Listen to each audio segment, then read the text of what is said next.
Ladies and gentlemen, welcome back to another fine edition of the Beers and Beers podcast. As always, the Guillotine Rambo, the Tower of Power. But tonight we have a very special guest, the stud muffin himself, Mr. Chance Horney.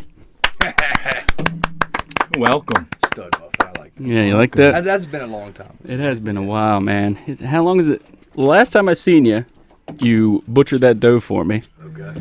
You gave me that cooler, which I still have. Take it home with you, because I've been meaning to give it back to you. Yeah, I mean, you could probably could have just kept it at this point, because I have like 17,000 coolers. Well, you'll have 17,001. Gotcha. Cool. Sweet. So, gentlemen, how have we been on this almost 4th of July? I had to change the flag up. I dig it. I've been fucking fantastic. I've been up since about 2:30 this morning. Sorry, I'm funking with my mic here. It sounds awful. Went crabbing. Had a pretty, I guess I could say, mediocre day out on the water. Went down to Kent Narrows and run a trot line with some clams. I mean, it was a good time, but we only caught about 3/4 of a bushel, which was enough to eat and have a good time. So, all in all, Were they nice size or? yeah, actually, real nice size. Good. It just was when you're running a trout line, man. I got 1,200 foot of trout line, Yeah. and you're catching 2 crabs a run. It kind of sucks. Really? Was that bad? Yeah, like our best run was 4 crabs. Yeah, so, I mean, They're usually good crabs, though. That is a plus. Yeah, Usually yeah. are good crabs. yeah, down there, Trent Avon is that's the Chester River, and that is probably my best favorite crab. river. Yeah, Absolutely. Yeah. Yeah. Sam is the crab Try to get snub. that thing in front of you. Yeah. Yeah, these things are directional, so Yeah. you want to try and get them. Talking to the light. They're a pain in the ass, dude. You wouldn't believe how much trouble we've had doing this stuff. I'd imagine if you're anything like us, we're technology fucking morons. Yeah. So Retarded. this has like been 3 monkeys trying to fuck a football, getting this shit put together. Okay. Yeah, Yeah. yeah. Make it a it's- 4th now. Yeah, 4 monkeys. The 4th monkey. Yeah. So, Chance, this is actually my first time meeting you. I know Yes, it is. you've known John for quite a while. How did you guys meet? Dixie Construction. Yep. You still working there? Still my place of Oh, employment. man. Yeah. Mm-hmm. So, what do you do there? I'm actually on a pipe crew now. Really? Yeah, I switched. I said, "Fuck you, Sammy. I'm out of there." I don't blame you there. I got real tired of his attitude, and I don't he didn't blame like you. mine because, of course, I am when you get going, done. What do you mean by pipe crew? You welding? No, I put pipe. Well, actually, I'm a loader operator now, Oh, okay. so it's still kind of dirt stuff for me. But Gotcha. Yeah, just putting they concrete. put pipe in the ground, and then I cover it up. Yeah. And I bring them materials. I do that too. Right on, right on. Yeah, that's not too bad this time of year. At least you're in a loader. Yeah, getting for some the most AC and part. shit. Yeah. Got a brand new one. It's pretty sweet. Really? Brand new? Yeah, Dixie doing it up good? Two-stick too, though. Yeah, Pat gave me a good one. I must have done him something nice. Huh? I bet. Took care of him pretty good. Yeah. So, Hopefully he doesn't watch this and hear me say that. But yeah, he might. No one watches this, don't We we? have 89 subscribers. Come on. Everybody knows that everything we say on here is fucking a joke. We're all fucking joke. We're just a joke. Look at me. If you're watching on YouTube, my hat is fucking dope as shit. That's pretty sick. Everyone's got a little Hey, red, white, and blue going Happy on. 4th of July weekend. fellas. Hey! Yeah, Happy thanks. birthday, America. 245 years old. Done, you big, beautiful, fucked up bitch. Yeah, buddy. 1776. So, pretty much, Chance, I don't know. I'm sure you're at least a little bit familiar with the podcast. We just shoot the shit and talk about hunting and stuff. But what I like to do is fire off the beginning of whenever we have a new guest. I'll start you off with some rapid fire style questions. Rapid fire. And you can take your time answering them. You don't have to be quick with it, but I got a bunch of questions for you. So I'm good with that. they're all hunting related, and John says you're a man of experience when it comes to the woods. So I'd like to think so. Yeah. that's pretty fucking cool, man. Because I'm lacking in that regard. We're some killers, but this man here, he's a killer. Yeah. Yeah. All right, so we'll start off. What is your favorite rifle to hunt with? I would say a Remington 270. 270. I like that. I mean, Remington 700 and 270, and then I have an old 788. What that was passed down to me is 243. I killed my first deer with that one. So that's a pretty sweet rifle. It's a groundhog gun now. Yeah. And it does kill. So and it's got a little sentimental. It's value. got some, sentimental value to it for sure. Now you bow hunt, right? Mm-hmm. What kind That's a of bow? stupid question. I guess it is. Right now I'm kind- shooting a Ritual 30 from Elite. Okay. But I still own my 2014 Agenda 7 from Bear. I It's remember. Still probably my favorite bow of all time, and it's nothing special about it. It just is one of them bows that I've always shot really good, and I just keep up with it. Yeah, I think everybody will eventually in their lifetime come across a bow that just sticks with you. Yeah, for sure. Just Now, fits you. You used to shoot for bear, or Yeah. back in Yeah, the day. mean, we used to, you guys went to TAC, right? Yeah. So I still do some like little, I guess they're sportsmen's clubs and stuff up in like Pennsylvania. We'll do little 3D shoots up there and whatnot, and they're fun. You know, you get out there and just bullshit with everybody, and you can compete if you want to. And some of the shoots would qualify you if you were actually going to do something with it. I guess we just do it for fun. You know what I mean? So That's what the tack is, pretty much. Yeah.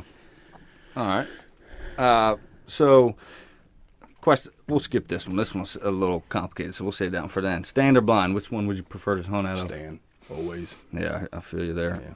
Would you rather hunt the field edge or timber? Timber. Okay. Pretty big timber guy there. I like big. I like small blocks of timber too. You know. Yeah. Small patch where you can really keep an eye on it, keep everything pinned down. Know where they're bedding. You know, a lot of you can really figure out access then for you and from the deer. I just like timber. I definitely would prefer to hunt timber over a field every day. Yeah, I feel like access is a It's highly a big overlooked thing. factor. Big thing. That's my biggest thing, Yeah. especially because I hunt small parcels. Yeah. So access into without blowing deer out, or where they're gonna have to cross your scent, ground scent. That's a big thing to me. Yeah.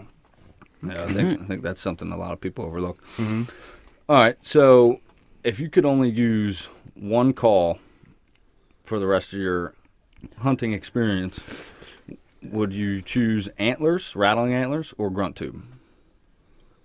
Probably grunt tube. Oh. Would you choose morning hunts or evening hunts? Evening hunts. Does the moon matter to you? Yeah, big time. Really? Yeah. What's Absolutely. Would you take a 50-yard shot with a bow on a deer? Every day. Yeah. Yeah. Providing conditions are right. Yeah. Yeah. If he's skittish and it's really quiet in the woods, I'd probably double think. I'd think that one a second time. but Yeah. Especially if you had a little bit of wind and he's like not on edge, he's out there feeding whatever for sure.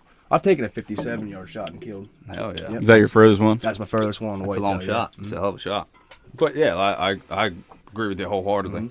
It's circumstantial, but if the stars align, let her Right. fly. As long as you feel comfortable and you think it's possible, and like I said, everything lines up right. Because if he's on edge or the woods are just that quiet, I don't care how quiet your bow is, the deer can string jump you at 10 yards. So, Oh, yeah. I mean, everything this has to align. I'd think about that before I shot, but 50 yards for sure. Yeah. Definitely. What do you prefer, a typical whitetail buck or a non-typical? I would say big, pretty typical, but I don't know. I've shot some junky bucks now, and they're definitely gaining on me a lot. You know what I mean? bucks. I like Yeah. that. I mean, like, I shot two of them that have really good sides, and then, like, just some trashy, like, straight up, and then there's weird points, and I don't know. I mean, like, the character of them is just, you don't find the same two, Yeah. So that's kind of a, Unique thing. yeah, for sure. You got a favorite thing you like to cook, favorite recipe for whitetail? Would love to hear this. Oh, man. That's really difficult. I don't know if I could peg one as my favorite. Really? No. What's most frequent? Which one do you cook the most? Backstrap. I mean, yeah, deer steaks is a very big thing in my family. Just my little brother destroys them. If there's never leftovers. I mean, if it's Yeah. any kind of steak, backstrap, whatever it happens to be, there's never leftovers. Yeah. So I mean, I would say any kind of cut that turns into a steak would probably be what we make the most of. But I mean, ground deer goes You can do a lot. for anything. Yeah. Right.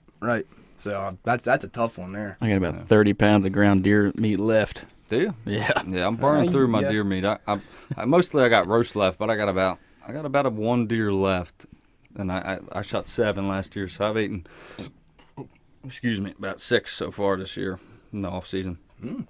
All right, if you could only hunt one day out of the year, what day would you pick? This is That is a tough one. 'Cause it's a Yeah. big tough one between like opening day yeah. and a prime rut day. Yeah. I've shot a lot of good bucks in like the first weekend of November, second weekend of November kind of deal. And actually, the buck I shot this year was totally opposite of that. He was the day before Halloween. But opening day, I don't know. You got summer pattern still, and you got no hunting pressure yet. Yep. And I've killed more good bucks the first couple of days of the season than I have in the rut. And that's because of me being picky during the rut, I would say probably. So I'm going to go with opening day, actually. Opening day. Yeah. Oh, wow. That's Any day that you could deer hunt would be the day I would pick. You know what I mean? But if I had to choose one day, opening day. Yeah. You're the second person to say that, actually. Tommy said opening day, Tommy didn't he? McAndrews, and he's been hunting for 50 years. All right, last one of the I guess you call them rapid fire questions. What gets you through the off season, man? How'd you get this far? There is no off season. I mean, whitetail there's an great off answer. season, but you got everything. I mean, you got shed hunting, and then, I mean, shoot, I still hunt waterfowl every once in a while. I mean, I'm not too big into waterfowl anymore, to be honest. Like, I'm really not. And then even through the summer month, we got pigeons, you got groundhogs you can go shoot, you got predators, I got trapping. You know, I got a lot of stuff I can do really through the off season. So for me, there really is no off season. You're a big turkey guy, too, right? Big turkey guy. Yeah. See, I like turkey hunting too, Yeah, man. turkey hunting's fun, man. There's something about I it. fucking love it. he loves it. I can't get into it. Dude, I'm telling you, I like, struggle with it myself. turkeys, there's just something different. When it don't have to be opening day in this case either. It's any time you can get in the woods and you can watch the spring woods come alive. And then a bird sound, like especially when you're a mountain hunter. I'm a mountain hunter. I hate flatland stuff. I can't do it when it comes to turkeys. I mean, I'm sure I probably could, but when I go to flatland places, turkeys don't exist. Like my buddy killed one there a week before and said there's 4 birds in there. I go in there, no turkeys left. They gone. They know I'm coming. They're gone. Mountains, that's me. And something about when Now, you're what's like, the difference? they just hate me on the flatlands. All I can say. I don't know. They hear you coming. I guess they just know I'm there because the mountains and me, we just mix. I mean, I'd rather hunt mountains because of topographical features. Yeah. You know what I mean? Then you can use that to your advantage. Because how easy to just sneak up on turkey. Yeah. When the mountains, you got a lot better chance of doing so. Yeah, And I've done it. that makes sense. You know, Pennsylvania, you can't legally sneak up on a turkey, so that's a little bit difficult. Because you're not allowed to stalk there. You right? can't stalk on. Yes. So What? that's Yeah. their rules, which Yep. is stupid because there's a lot of opportunities I I've think blown. Delaware's because of like that too, ain't it? Delaware's funny. I've never hunted Delaware for You got to turkeys. get tags if you Yes, hunt you on gotta public draw there. for Delaware, yeah. Yep. Yeah, Delaware's What the strange. fuck? Yeah, Yep. Delaware, they had a conservation thing for turkeys years and years and years ago. So they're a little they're weird with their rules and regulations on turkey. But they're crazy down in Delaware now. There's a lot they're all, of turkeys. all over the place. There's a lot of turkeys in Yep. Delaware, yeah, for sure. Oh, I can see you guys so much. Hey. better. You're a lot prettier than I thought Hey. you were. You like these green eyes, big boy? boy? Usually works the other way around for me. Like trolls when you turn that light on. Turn the lights off. We just yeah. scatter when he turns the lights on like roaches. I'm melt, you know. Yeah. What about whitetail? So turkey. Hold on. Before I get to whitetail, turkey. Now you said mountains. Around here, really the only mountains in Maryland are Western Maryland. Correct, Is yeah. that where you hunt turkey mostly? As far as Maryland goes, yeah. Mhm. Yeah. Yeah, the foremost western counties, yeah. Yep. Really? And you find out you find you have more success in the Western. Oh, for sure. It's nothing against like flatland. Like you know, a lot of the guys I hunt with have killed a lot of birds on like you know down towards like Salisbury stuff like that, Dorchester County, those counties. But Yeah, that's what I've heard. Southern Maryland. yeah, but I show up there and it's like birds. I'm telling you, the turkeys just don't exist there. When I get there, they just don't. Flat out. I'm convinced that turkeys don't exist. Period. Yeah. Well, I mean, it depends on where you're hunting too, and like just like deer, a lot of that stuff play like a lot of weather conditions and whatever plays into a turkey, you know. Yeah. And there's guys who I've read say like south winds turkeys gobble the best, and I've never put that to the test. I don't know, but I've heard all kinds of pressure plays into how much turkey gobbles. I don't know about moon phase or not. I don't really think that has anything to do with turkey, but just like it affects us, it affects deer, it affects everything. Something affects the way he gobbles, you know what I mean? So. And around here, it's just they're few and far between. So Yeah. unless you got like a prime piece that holds birds, or you're being a dickhead and you're baiting them, well, then you might have turkeys there. But I don't have turkeys around here at all. Huh. So I travel. I know you said you pay attention to the moon as far as whitetails go. What kind of moon do you like to see? What is an ideal moon? A big full moon, really. I Yeah. love hunting a big bright moon. I mean, I can see better even in low light when I'm getting out. Yeah. But I mean, as far as that goes, like my dad used to always say, and I kind of called his bullshit on this one by now. He was like, big full moon, deer out feeding all night long. They can see. I've heard Yeah. that. Yeah. Yeah, I believe that. But when you see that moon rising at 2:00 in the afternoon, deer moving to it too. I mean, I put that one to the test before. Like if I can see the moon in the sky, deer probably moving. Yeah. And that's just been something I've just observed over the years and whatnot. I just like if the moon's gonna rise, the moon rise is what I really watch for more than the moon phase. I like a moon to rise early. If Okay. the moon's rising early, then I can almost guarantee I'm gonna see deer. Whether I shoot one, get a shot, whatever, I'm gonna see deer. And you view that from the standpoint of just more light. Not more light. That's just I feel like deer move to the moon. Okay. Say, but when I'm getting out, you got a big full moon, then I can see the. I don't have to use a flashlight. I don't have to make a bunch of disturbance in the woods. I like to keep minimal pressure if possible. yeah. Like I've snuck out of the woods early because I could see deer that weren't going to make it to me in time, and I knew I'm going to get trapped in this tree stand. I'm going to blow all these deer out of here, and I've got down early because of that before. Just trying not to put human pressure in their head. That's a hard thing to do. Is this human pressure? But public ground around here, pounded. Yeah. Oh, You know? yeah. It's just human pressure is a big thing with deer in my mind. Oh, Hunting yeah. pressure in general. Yeah, I went to the food plot last weekend. I moved some shit around. I hung a stand, and I didn't get a deer on camera for 6 days. So human pressure is just it's especially when everything. it comes to a mature whitetail. Yeah. He knows, and he's seen it all around here. He's seen it all. Oh yeah. He's seen everything there is to see. Yeah. So I just like watching the rising moon. That's like when it comes to a moon phase, like you can watch, and you can get the apps that'll tell you red moon, that kind of stuff like that. And I've looked at those apps, and I've definitely put deer movement to like red moon phases and whatnot. And that's like a real thing. I mean, I really do believe in that. And there's like the Adam Hayes guy does the moon guide. And it'll tell you like the red moon phases and good days to hunt and like peak deer movement times. And that stuff is lined up pretty well for me, like looking at those kind of things over the years. Yeah. The Drury cast, they do that. Yep. That shit. I don't pay for that app, so I haven't got that one yet. Just 'cause I'm kind of stingy when it comes to that. I'll look at whether my channel myself or something like that, try to figure it out. But I don't either, but you get it for free for a little bit. I think it's like 1 day or something. I like downloaded it years ago, so it's still on my phone. I just don't. I use paid for it. doesn't I matter. paid for it. I'm not. Well, see, Curtis, my buddy, he pays for it too. I'm like, what's the deer movement today? So says far, great. so far it's it's worked good. But then again, I've killed a deer on when it says bad. Yep, Yeah, absolutely. So, yeah. I've killed deer on days that I never thought I'd even see a deer, but I had the time to be in the woods, so I was. Yeah. You know what I mean? Wind. I mean, if the wind's gonna be bad, I will stay out of the woods. But if I can be hunting, I'm gonna be hunting. Yeah. So I'm not gonna blow my scent up into a bedding area. That's for damn sure. Absolutely I'm not gonna not. do Yeah. that one. No. Fuck no. Makes sense.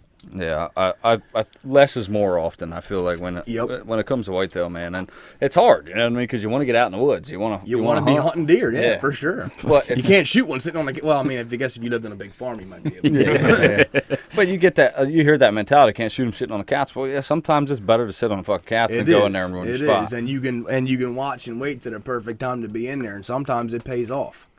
I was buying my house with my ex, a couple years ago, and that kept me from doing a lot of hunting. But I watched my days and I watched my weather till it lined up, and I shot 2 really good bucks that year. Yeah. 2 non-typical bucks that year.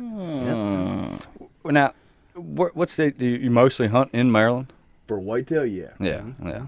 Okay. And Sika, right? Obviously. Yeah, You're a big Sika guy. Yeah, they're different to hunt for sure, and I do love hunting siccas, but like I'm ready to branch out. This year I drew my Wyoming tags for antelope and mule deer, so Hell I'm yeah. public Shit, for dude. that. Hell I'm yeah. gonna buy my archery.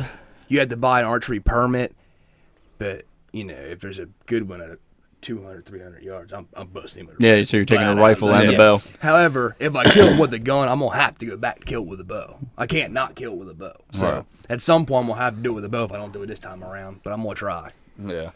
Bow's your favorite method. of hunting. Absolutely. Yeah. 1,000,000%. Yeah. Yeah, we're all choose with a you bow there. over a gun every day. Absolutely. It's fun shooting guns. Like I love practicing long range too. It's fun.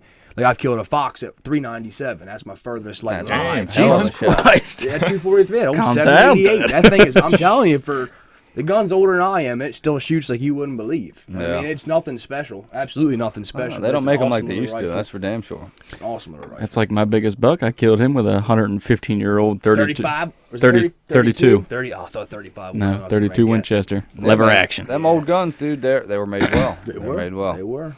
To a certain point, then you get real old, and then they're not even rifle barrels. Yeah. But Or I shot so much you're a smoothbore now. yeah. Exactly. What kind of release do you use? Thumb button or what do you Depends on my feelings for that day. you ever fucked with a hinge before? Or? Oh, yeah. My main hunting release for the last couple of years that I really enjoy because it has a safety was True Ball Sweet Spot. That's what you want. That's one I've been looking at. I got one. You're glad to borrow it and shoot it for as long as you want. See if you like it. I got a Honey 2. I like And that. it's a 3-finger, but I wanted to venture to a 2-finger. And the sweet spot comes in a 2-finger. It does. And I wanted to try it. So I've been thinking about buying it, but it's got a price tag on it. It's like $150. Like I said, I got a 3-finger. You're welcome to shoot at the house. That I haven't, because the back wall and the elites are so solid. I have a somewhat difficult time shooting that release with it because I shoot, like, you can change it to a cable stop, but I have it as a limb stop. So it's so solid, it's kind of hard to start pulling through with it for me. So I've been shooting. I have a Carter Target 4 and a Carter Just Because. They're thumb barrels that I've been shooting it mainly with a thumb barrel and trying to get into the groove of wrapping my thumb around it and squeezing through that back. release too. Yeah. But, You like Carter releases? a lot. Yeah, like 'em. I do like Carter releases. Yeah. So you can True Ball makes a good one too. Yeah, though. I got a True Ball 4-finger thumb button. I like it a lot. So you just said you can change the stop from a limb stop to a cable stop. If you wanted to, yeah. Really? I've never even heard of that. Yeah. Yeah, I gotta tell you, I like their bows, man. They make nice bows. They're a very shootable bow. They Yeah. have so much let off. I mean, and the draw cycle is smooth. I love the grips. I've only shot one, but They only have, the little side plates. I just love that squared off back grip. Just for my hand to get in there right, I love that squared off grip in the back. I really do. That's what I like about my Hoyt. It's a rounded grip, so it's real easy to just any little tweak. Yeah, if your hand's not right, it's Yeah. twisted. I feel like that would be my number one critique of Hoyt's Hoyt? bows, Yeah. their grips. Yep. Yeah. Yep. I mean, I don't get me wrong. I love my bow, I've shot. This is my 3rd Hoyt that I've owned. I love them all, but their grip, I definitely could see that. It's Like- rounded. Like even when you feel you're good, sometimes and you look up the You can string, get And you Cam can see the lane. big. yeah, Yeah. What the fuck? I'm fine. What the? or Which, string I torque mean- rather, not camlin. You're all right with that too, as long Yeah. as you're shooting consistently every time. Yeah, You know what I right. mean? If you're putting the same torque on the string every time, Then you're fine. Theoretically, Yeah. Right. you Right. should Right. fine. I would prefer not to, and I do a lot Yeah. of yoke tuning with bows and whatnot, so that might give me a false read and looking at it coming off that way because I'm putting a funny grip on it. You know what I mean? Like a buddy brought over a bear something or other he bought from Cabela's, like a ready to hunt package. He's like, I was man, like, this thing is all sorts of out of whack. I was like, well, let me see it. You know, and I drew it back, looked at it once. I'm like, that motherfucker's sitting like that. You know, let me shoot through paper. A hard ass rip to the left, I believe it was. Yeah, I put a different rest on it, and I tied in a new D loop for him, and I put it on the bow press, and started taking twists out of the yoke cables, starting to yank that thing back over. I got a shooting perfect bullet hole. He's like, man, this thing shoots so much better. That's why you don't let Cabela's tech mess with your bow, pal. Yeah, exactly. Don't go to Do Cabela's. not and go to get a Cabela's. bow I mean, tech to work on anybody your bow. do not go to Cabela's. No. Yeah. Well, But I don't really like the shop that you guys go to either. But you don't like Autumn Sky? hell no. What? Hey, I really don't either. Thank Where? you. Oh, where do you go? Myself. Oh, okay. yeah. Well, you can't argue with I that. don't really trust most people to touch my bow but me. I went to makes a shop down in Lower Eastern Shore one time, and that's where I bought my bow. And I started having them tune it for me, and they told me we don't paper tune here. And I was like, you don't paper tune? He's like, nah, you don't need to. It's unnecessary. Blah blah. And I was like, I mean, paper tuning isn't everything. It's not. And that's but what I I feel started like off it's with, and I necessary. paper tune from 3 different distances. Yeah. I always do, just to check. And I'll paper tune a bear shaft sometimes, which you might get a little weight differential, there because your veins, and I wrap my arrows, I build all my own arrows, and do all my own bow tour. I just like to do all my own stuff. And I got taught by someone who is just a very knowledgeable man with bows. So I like to touch my own bows, and I like to be, I like to know that when I do something with it, it's my fault. Yeah. And I like to know that the work I put into it is correct, and not to rely on somebody else to make sure that everything is perfect with my bow. I mean, I don't know. I love bows that much. I just don't like anybody else messing with it. Hey, I agree with that wholeheartedly. Hell yeah. That's just me. yeah, we all agree with that. And I just built a shed, so now I actually have some real estate to where I can actually potentially set up a little bow shop in there. And I've been looking at getting a bow press, and just from archery talk and stuff, I was looking at the Easy Green. That's Yeah. what I got, man. The only thing you can't do is a crossbow. Yeah. No, we're not worried about that. Crossbow. About that. Yeah, I don't give a shit about that. Yeah. You get a beer, fella. Yeah, get one. But yeah, Anybody else? I'm good for the moment. Yeah, I'm good for now. I feel like that's just man, it'd be really nice to work on your own stuff. I mean, I'm sure there's a learning curve. Like, there's a lot that I just don't know how to do. Oh, yeah. But YouTube, man, you can YouTube a lot of stuff, or you can go mentor off of somebody. Yeah, you know, and that's the best way to learn it. You know? Yeah, absolutely. Firsthand, like that's a lot of this stuff. A lot of guys will learn all this shit off YouTube, and I'm guilty of it too. Don't get me wrong, but nothing beats real world experience. I mean, you got to get out in the field and somebody do it. touching it with your fingers. Yeah, I mean that's the best way I learn. Watching the video. Well, how did he wrap that serving? Wait, which way did he go? You know, it's just you lose the ability to ask questions. Too. Right, that's true too. That's a very good point. Yeah, you can watch it all you want, but if you have a question, you can't ask. Correct. Yeah, like we talk all the shit on John Dudley, but he is a wealth of knowledge. He does. I mean, he was a very good archer. Yeah. I mean, he still is. Like, I mean, he still 100% is. Yeah, I mean, he was a very good competition shooter at one point in time in his life too. Yeah. You ever thought about going to the Tech? Yeah, I mean, I would like to do it, but at that time, I'm a little consumed with other things typically. Yeah. And this year, I'm having some elbow problems. I might even like try to shorten my draw length to get a little bit more bend in my elbows, see if it doesn't help it. But it likes to pop a lot. And when it pops, it like sends like a really strange feeling in there, man. I sent an arrow through the woods one day because I was like, oh my god, I didn't mean to do that. I hope I didn't go into the neighbor's house way back there. You know what I mean? I sent it. Does it hurt anywhere? Yeah, Where here, just right here all the time. Yeah, you should probably go see a doctor. Nonsense. Yeah, effective doctors. They're gonna tell me a lot of things are wrong, man. I need to know that shit. You could probably do some strengthening of your elbow joint. Maybe work on some. If it's back there, do some tricep exercises. Maybe some might help you out. Yeah. Or maybe not so much. Maybe take it easy. Maybe Maybe I've jacking been off at the too gym much for quite a while now, so I could use it. I mean, last time you saw me, I was probably like a healthy 175. I'm like a 194. Yeah, last time you see me, I was like a 165. I'm like a healthy 215 now, dog. Okay, I haven't broke 200 mark, but I might here soon if I keep going at this rate. These fucking beers, man, they get me. They get me. Yeah, That's what does it for me too, man. Like I work out all the fucking time, and I eat fairly healthy. I like to grow up, don't get me wrong, but the beer, man, you throw back a couple of these, fuck, there's a whole 2, loaf of- 4, 6, 800 calories, right? It's a whole loaf of bread. I mean, as long as I'm healthy, you know, I mean, I can lift up a lot of weight. You know, I smoke cigarettes and I can still run up a mountain chasing turkeys. Yeah. As long as I feel okay, I'm okay with how I look. I mean, my woman likes it, so who cares? That's all that matters. As long as mama, nobody. as long as mama's happy, fuck it. But I mean, something to figure out this elbow. It might but help. that's It's like, it's like right in here. And when I'm you know how a lot of guys. Okay, so some people might like more straight, and some people might put a little bend to it. Yep. I've done it both ways. I've shot from 27.5 inches to 28.5 inches in my draw length. 27.5 is way too short.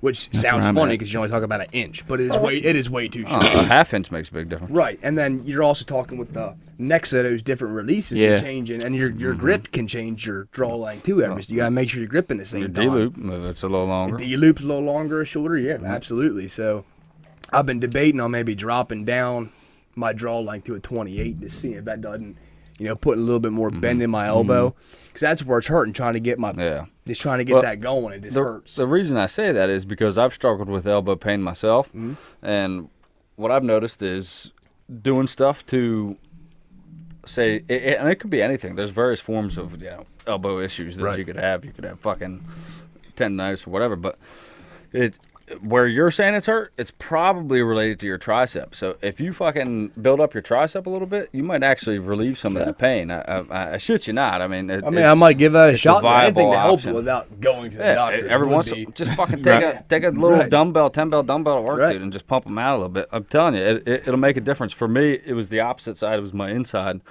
which is like tennis elbow. Tennis elbow, is what they call it. But and for me, it was strengthening my biceps that was my issue. And I know if I do some curls, because I did powerlifting and stuff like that, and curls are like, to me, biceps are ornaments on a Christmas tree. I don't give a fuck. Right. But, and I always ignored them, you know what I mean? I never did curls and shit, but I started doing them a little bit, and it actually relieved my elbow pain a lot. I'll still have it creep up from time to time, but it's helped me a lot. Yeah. That's something I'll definitely think about then. Yeah, it's worth a shot, man, because when there's nothing worse than not being able to do what you want to do because of something wrong with your fucking body. Yeah. Yeah, for And sure. You never want that to be a limiting factor. I do not want to shoot a crossbow. That's for goddamn sure. Hell no. I ain't going to shoot a You crossbow. do like Dudley did and shoot with his mouth. Is that Mouth what- tag. Yeah, I can do that. I'm not going that extreme, dude. If I got to get fucking elbow surgery, I'll shoot with a crossbow for a year. Yeah. Okay. Nah, fuck that, dude. Fuck that. It's a little extreme. I'll just like- drop down to a youth bow and keep on. Yeah. I'll do I'll that. shoot 50 pounds. All right, we get it, dude. I mean, we could. You could do that. I mean, I've killed deer 42 pounds. Really? Yeah, yeah. Yeah. Dude, there's videos of those guys with no arm shooting with their feet. You see that? Oh, yeah. Armless yeah, Archer yeah. on Instagram. Check that dude out. I mean, there's some dedicated people, and they're good. They're good shooters too. Yeah. You know, just adapting, Yeah. basically. Yeah, I mean that's the thing, man. You can do if you. Yeah, it's cliche, but you set your fucking mind to it, you can figure it out. You can fucking Absolutely. find a way to hunt. For sure. I don't care what kind of situation you're in, whether you're in a fucking wheelchair or one of your arms is fucked up, dude. There's always ways to hunt. You know what I mean? for You can sure. you can work around it, make it happen. That's up to you. It's more of a mental block than it is a physical one. There's always ways around it, and there's a lot of public land with like handicapped Handicap access access, yeah. specifically Yeah. for Yep. people that have some kind of handicap. Yep. And you can get some sweet hunting in those spots. And those spots don't get touched a lot, you know Yeah. what I mean? Because they're handicap access only. So I thought about faking a limp one. I I mean, there's some areas of Blackwater for Sickas that are handicap only. Sassafras is like that. You can drive your fucking truck in there. Some fucking crippled motherfucker stole a 10-pointer from me one year during Black Powder. Oh, shit. Because he drove his fucking Ranger in there, and he was sitting on his tailgate, and he iced his fucking 10-pointer that was coming to me. Oh, there's some good deer in that place. Yeah. I mean, they come and go though. Yeah. You know what Yeah. I mean, they really do. They travel a lot, dude. How much Like, public land do you hunt? for whitetails? Yes. Not as much anymore. Not as much lately. Like I've shot some deer in Fairhill. You know, I actually did my first headshot in a whitetail with a bow in Fairhill. Dude. Headshot. Holy It was crap. a yearling, and I was like, and you know, I'm not gonna shoot this deer. Texting, I'm like, I'm past. You know, I'm not shooting this way. He's like, do it. I need deer meat. No, I'm not shooting that thing. He's like, headshot. Okay. So he come out. There's like a little button buck come out of the bottom of the tree there, and I ranged just to like 21 yards because it was on the slope. So I was pretty good up there. I mean, I'm pretty fierce, maybe too fierce with a climber sometimes, but I wear a harness. Yeah. So I made him look up at me like this, sent it right through there, right through the forehead, down to the back of the head, into the neck, and he didn't go nowhere. Jesus Christ. That's fucking serious. That swallowed something down the wrong hole. But yeah, I've hunted a lot of Western Maryland too. I shot like 117-inch whitetail out there. Not, I mean, for Western Maryland, for mountains, pretty decent, I would say. Fairhill, Sassafras, I've shot.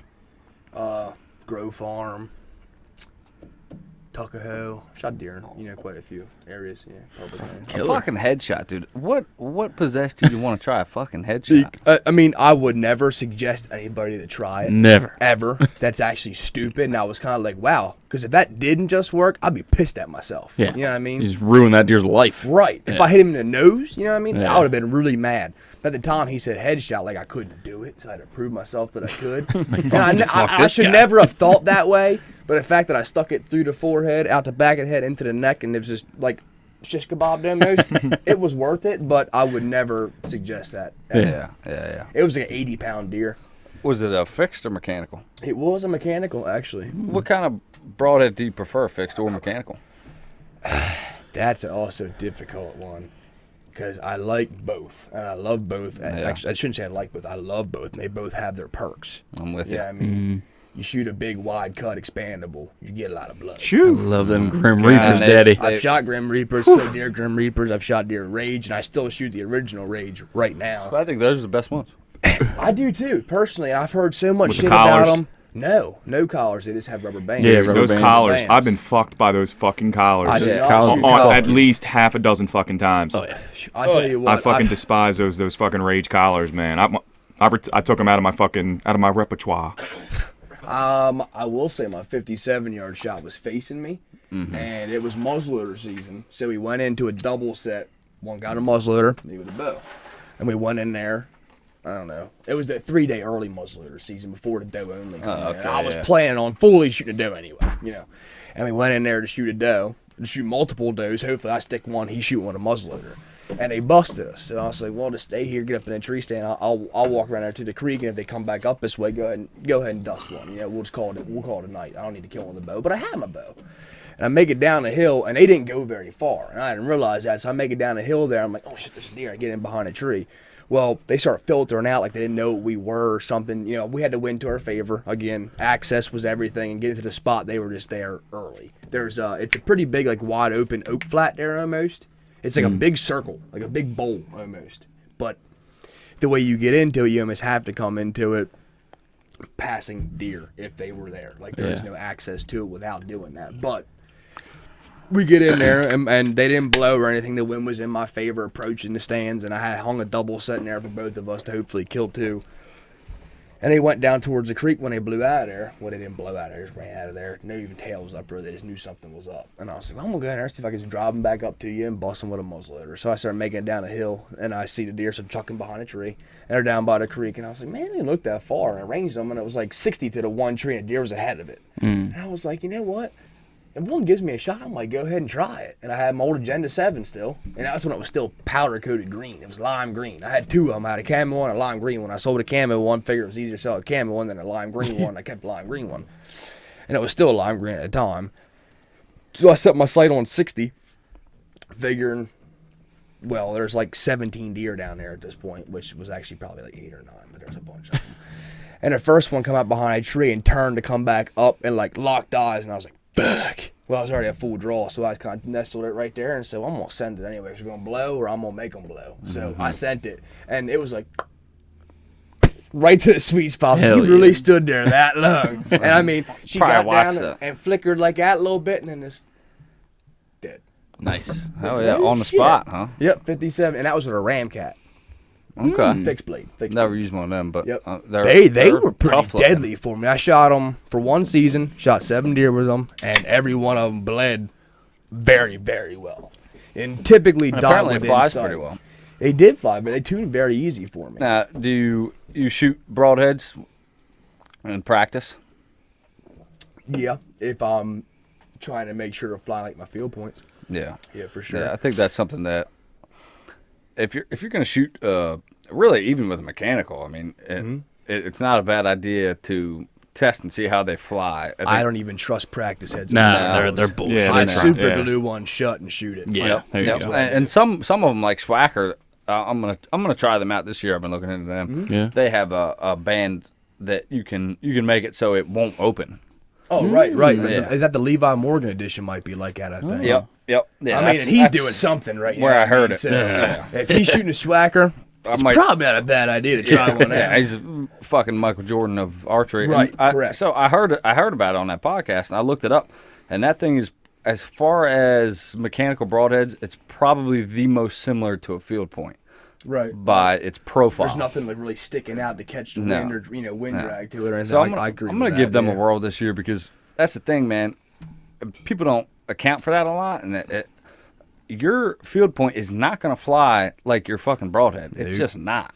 It's gonna hit different, and even from arrow to arrow, it might change depending on your fletchings and how the broadhead's positioned. For sure. So I might give them a whirl this year. You ever shoot Swacker? I have shot Swagger. I've killed luck a with 'em? Swagger. Yeah. Yep. The old green ones, the original. I think they're the original ones. The They were green. Yeah, I remember them. Yep. Man, I don't know. My Grim Reapers. Grim Reapers are bad bitches. I will say that. They have hit perfect for me every time. Yeah. Except for that 50+ shot. Well, I didn't know what the distance guessing, was. You were guessing range and too. And she was probably about 38. Nah, she was over 38. Nah, yeah, she was like. I was with you. She was over 40. Oh yeah, that one. Yeah. Oh, so how many times did you make mistakes? Hold on. Twice. Well, opening day, I was walking in on one, and I shot over her because I didn't have my rangefinder. And the one with him, I ranged her at 50. And she just ducked it, I think, probably. Yeah, I think she might have even winded us. We were in a creek bottom, and you know how that is with wind. Swirling. And I think she may have been hip to our presence. Yeah. And when she heard that string pop, as quiet as his bow is, She went to take matter. off. Like I said, 10 yards, they can string jump. I've seen it. I've done it. Yep. I've done it on calm deer, especially when you're hunting bait. Oh yeah. Oh, yeah. When you're hunting yeah. bait, they're They're always so skittish on coming edge. in there. I mean, it's. Yeah, that's why I just prefer not to hunt over bait. I would like because not to if I don't have to. Yeah. Yeah, for sure. and I'll do it. Don't get me wrong, but absolutely. It's If it's just- illegal, why not? It feels so much better, and honestly, it's easier to shoot a deer when Off it's the not bait. overbent. I agree. It is. The only issue with like one of the places that I hunt, if you don't put bait out to get them in a confined area, they could walk by you at 75 yards, 10 yards, 80. It doesn't. They could be all over the woods. There's a million deer trails through that place. You don't know which one they're going to take. It just. I've seen them cross the creek and then come right to me. And I mean, they come right to me. They go up this way. I mean, they go that way. They go this way. I mean, it just doesn't matter. Like they do whatever they want to, and they're getting to the same bedding area no matter which way they go. But they're just dickheads, and they do that. I have no clue why they do that. Fucking I have dickheads. fucking no clue. The whole woods is loaded full of oak trees. I mean, it's dropping acorns all over the place, all through the early season. So it's got plentiful food for them. So maybe that's why they just follow the browse as they go. I don't know, but they didn't go wherever they want to. And you almost can't strategically set up on them without a bait pile. But with that being said, it makes them, especially big mature does, it makes them very skittish. A lot of young bucks, and, young bucks come in there with no shits to give. But a big old mature doe comes in there, she's on edge, I believe, 100%. I believe every bit an old doe just as smart as an old buck. Absolutely. There's no difference for sure. between the sexes. The only difference is there's more old does than there is big old bucks around. Yep. And that's why I mean, it's. Yeah. And I've been busted by them many times. I had a big old doe blow at me, and they're smart, man. They are very smart. You can fool a big old doe in the bow range, you're still doing something. Yeah, you're a bad motherfucker. Yeah, absolutely. Yep, 100%. Big old does are still fun to shoot. Fuck yeah. Every deer's fun to shoot. I love shooting does. I shot 7 of them last year. I did not shoot many does last year. I shot 9. The issue with me last year was I was trying to keep the woods to a minimum as far as my presence and scent goes and everything else, and I was hunting some particularly large whitetails that I just didn't want to go sticking does off the bat. And I said, well, fuck it, come gun season or something like that. If I really need to, I can go to public land, definitely shoot a doe with a gun. So I got a question for you. So for me, I'm trying to. My main goal this year is to smoke a nice buck. And I have this problem. I'm addicted to shooting does. Dude, it's hard. It took me a long time to get out of that phase. Dude, it really did. So, am I right or am I fucking wrong? I gotta not ice a couple does for early season if I want a chance of getting a big buck. I mean, it all depends on what you're scouting, what you know's in there. If you're hunting private land, you can obviously run trail cameras out the fear of them getting stolen. Yeah, you can do bait piles if you want to. You can do a lot of different stuff than if you're hunting public land. If you're hunting public land, I'm probably icing every day that walks by. I'm filling my freezer from that. If you don't have private land access and you got to hunt public land, scouting is just going to be your best friend. Yeah. You know what I mean? And I would honestly probably be hunting a bow only area just because, less pressure. Less pressure, but they're also used to more humans. And when I say I'm talking like a Fair Hill. They're used to much more people presence being there. Because there's some equestrian absolute studs in there. There is some big deer. Oh yeah. So with that being said, I would maybe still be icing does in there, to be honest. And on public. I mean, yeah, on public. You just got to pinpoint one buck, and that's a difficult thing, is pinpointing a buck. But in early season, if you can pinpoint him, you can probably kill him. And shed season helps you with that too. You find wherever you find his antlers late in the year is a good place to start looking for him early in the year. You know what I mean? Because they're going to revert back to their summer home range late in the year. Right. Yeah. That's usually my head game anyway when it comes to that. Yeah. That's been somewhat true for me. That's my plan for the year. Of course, things change. I get a doe in front of me, but I'm gonna hunt. Dude, it's hard. I'm telling you, it's so hard. My plan is on my private property that I'm allowed to hunt on. I'm not shooting nothing other than a shooter buck. But bullshit. You hear him. Open. You hear this. Have you killed a buck with a bow? Public. Yes. No. Yeah. Well, nothing. Nothing big. Well, I mean, what's your biggest buck with a bow? 7-pointer. How big was he? He was a nice 7. Give me a hand size here. I shot actually my biggest buck with a bow was a 6-pointer, and he was out past his ears big a little sixes bit. give me dick hard. Really? Up. Oh yeah, big sixes are cool as hell. Man. Yeah. Big sixes, big 4s, big spikes. You ever seen a big spike? Yeah. Oh my god. Yeah, we've seen one last I wouldn't year. mind. I wouldn't mind holding up shooting a big 120-inch 6-point. I mean, like, that's cool. That is Nah, cool. mine wasn't no 120. He was. I'm just making a reference. Yeah. But I had a nice big 6. He was. I bet he was over 100. But and then I mean, to be truthful, I mean, what's your definition of a shooter buck too? What's that? Button buck. poking young. Yeah, he wants a. Have That's fine. He wants I want Popignon. I mean, it's like they're around here. They really are. There's there's a lot of Cecil County is a pretty sleeper county for big whitetails, to be honest. It really is. However, people don't realize how much inches it takes to make that Popignon mark, to make a 100. Because I've shot bucks out. It's like just smoked a 140 inch. I get to him like that's 115. Son of a bitch. Yeah, you know, I've done that plenty of times. Yeah. And that's where I'm at. Like I want a Popignon buck. I mean, if that's your goal, then hold out for it. But I say that sometimes too. John's got Popignons. If my heart does this, I'm probably letting her fly, to be honest. Yeah. Depending on where I am. Like, I had a lease in Kent County for a little bit, and I paid for it, obviously being a lease, and I said I'd never do that, but I was like, I want to hunt I'm not above that at all. that I can manage. Like, that's what I wanted to do. I wanted to hunt this place that I can manage, and I let some deer go that I was like, God, am I stupid? Like, I mean, trail camera pictures of, like, 2-year-olds. Nah, but if you're managing it, and the guys around me are doing the same thing. You did the right move. So, exactly. And I mean, they're like 115-inch whitetails that it's like, he looks really tempting. I've grunted him back here 3 times now. He's about to get shot. Yeah. You know, 4th time, you probably getting stuck. He was smart enough on the 4th time. Yeah, that's my thing. He was really. If I get a 115-inch buck in front of me, I'm probably gonna fuck shoot. That's a hard buck not to pass. Really. Yeah, it's a good buck. And you know damn well nobody else is passing him. More than likely, nobody else is passing him. That's the problem. I mean, 115-inch buck is still. That's a damn good deer. You know, that really is. With a bow, that's a damn good whitetail. With our private property, we share, John and I.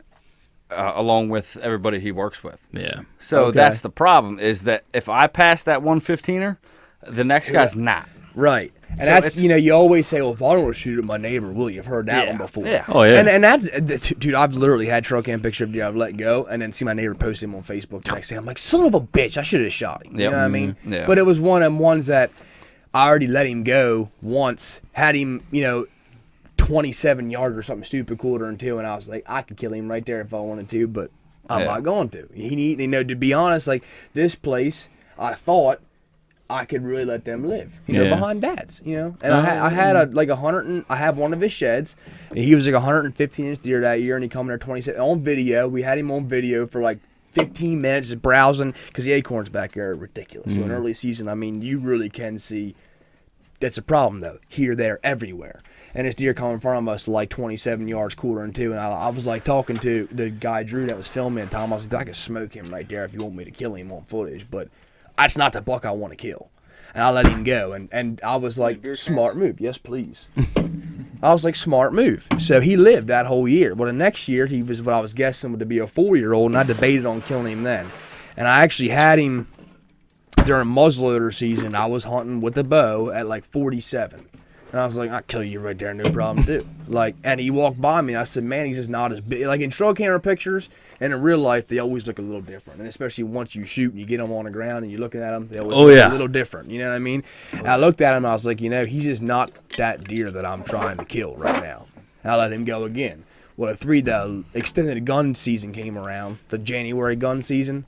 There he was on Facebook dead. I said, son of a bitch, I guess I should have shot him, you know? Yeah. So in some cases, that really is true. And I think a lot of it is, like you said, having your own property to be able to manage completely. Not just like sharing with other people who end up shooting dumb shit, which is something that none of us have ever had, our own property that we could literally manage. Because if that was the case, I'd have no problem passing up on 115-inch bucks. I could do it, especially if I knew I could hunt it next year. Yeah, But when that's not something that you have guaranteed for an average blue-collar guy like us, I mean, fuck, it's real tempting to just, hey, man, that's a nice buck. Time. Yeah. Our time is limited. Yeah. You know, my time is. I mean, I'm sure your time is limited too. What'd that lease run you? For how much property? 1,500, and it was 98 acres. Like, why aren't we doing that? That's not bad. Like, It wasn't bad, but it was. Okay, so there was 4 deer hunters, supposed to be 4 deer hunters on it. 98 acres and a lot of field. A lot of field for 98 acres. However, we all coordinated and we all hunted right and we all did it right with wind and everything else. And I did that first year I had it. I shot, we called him Bootlegger. And he was one. You remember the bootlegger shots, John? You ever have one of them? The bootlegger shots. You guys never have bootlegger shots. Fuck me. I wish I should have. What is a bootlegger shot? They're like a little malt liquor flavored shot, and they're like juice going down. But 5 or 6 of them, and you're like, okay, yeah. So we called him Bootlegger, just for a stupid ass nickname. That thing in front of you. Man, I'm It'll- awful it'll- with it'll that. move. I gotta stand this. You can move it up. how's Move it up. this? Yeah, move it up. Move it up. Think that's better? Oh yeah. But you can move, like as you talk, if you want to move, you can move it with you. Yeah, Oh, do, shit. do with it I'm what you new want. to this stuff. Yeah. we I'm not sure what I'm supposed are to we. be doing. Well, It's like a girl who's down for anything. You just move her where you want her. I like that That reference. microphone is. Okay. It's all on how you hold her. That goes for quite a few things, but the Rifle, a bow. yeah. It's one of my The all-time- mic apparently. all-time favorite things. Yeah, a bike. However, this buck called Bootlegger was a 5-point on one. Well, he would have been a typical 10 if he grew both sides. And I'd say he was 145-ish 10-pointer if he grew both sides. The other side comes straight up and just had jagged points like coming off, and he had one kicker at the base that come around forward. Well, he had a younger looking brother, which really, I'd have guessed them both. I'd say the one I killed before the other was 4.5. And I'd say Bootlegger was probably closer to that 6.5 range. Well, it was like mid-October. I've never had a really good mid-October sit, depending on situations and whatnot. But there was a big pressure change, big cold front moving through, weather the next day. You know, everything kind of lined up to be like, all right, I should probably go sit in the woods. And I saw deer everywhere. Getting a bit of a chubby. I saw deer. I mean, absolutely. There was a buck, we called him Deuces, and he was a 6-pointer, and he had double drops off the bases. But he was like literally, he was a solid like 2.5-year-old buck if I was to guess. Like he looked like he was 100 pounds when he walked by me at 32 yards. I let him go, and that one was fucking hard to do. Yeah. But knowing the potential that place He's about to had, stud the next year. Yeah. never saw him again. Really? Never saw him again. No, I he's don't know. dead. He could be dead. There's so much room for him to move. It's hard to say. Yeah, he's in somebody's freezer. That's a good possibility. Like I said, that one was tempting, but he was getting kind of skittish and moved out to the field, which was like 60-ish yards to my left. The way I would have been like caddy cornered off the field, he'd have been like to my left by the time he passed me and went up that way. And these does come in there out of the swamp. Well, the does got skittish too, and a stupid ass fawn was still sitting there feeding around. I was like, "What's she? You know, why the fuck are they? You know?" Well, I heard something behind me. I kind of like caught the corner of my eye. I was like, fuck!" I just seen a big main beam coming. I was like, "That's probably one of the ones I'm trying to kill right now." So I got all like jittery and shit like that and whatnot. And I'm like, "Just don't look at him yet. Don't look at him yet." I live for like that. let him. Like I didn't even want to make eye contact because he had to walk by me for me to shoot him. At 13 yards, he walked by me. And I was like, fuck, do not look up here, you know? Because the way, I never expect him to come from that way. Never, ever expect him to come from Was that your way. wind good there? Wind was good. Wind was blowing towards the field. The issue with the blowing towards the field, they're getting the field, you could be fucked. Right. But the way they walked out, they were way out of my scent cone. Didn't really worry about them.